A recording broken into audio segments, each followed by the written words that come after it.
For my charity for the year, I've chosen Sickle Cell Society. And the main reason I've chosen this is because sickle cell anemia is a disease which largely affects mainly people of African heritage. And it is a disease that can be debilitating for your entire life. Fortunately, and I say fortunately because I was very fortunate to discover that here in Leicester, at the Leicester Royal Infirmary, we have a unit which addresses and provides support and help for people who suffer from sickle cell anemia. And I visited the hospital recently and I was absolutely amazed at the amount of support and the work that goes on in the hospital.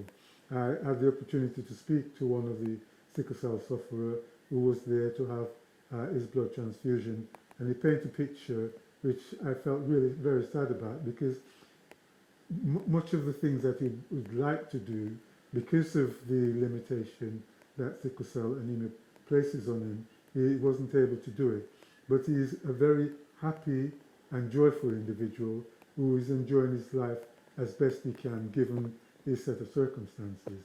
I think the one that really touched me most is when I went to the pediatric unit and saw these young children who were suffering from sickle cell.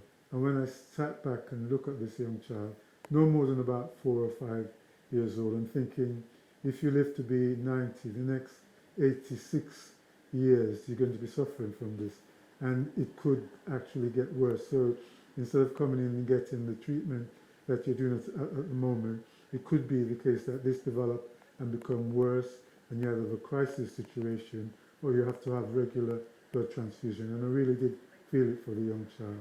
But my hope is that in the near future, with research, they will come up with medication that can give long-lasting mitigation against the disease, if not a cure. And so I ask you, please, please, please, please help by donating in any way which you can to the cause, because the more funds they have, the more research they can do, and hopefully the more research they do, the more likely it is they will come up with a cure for the disease.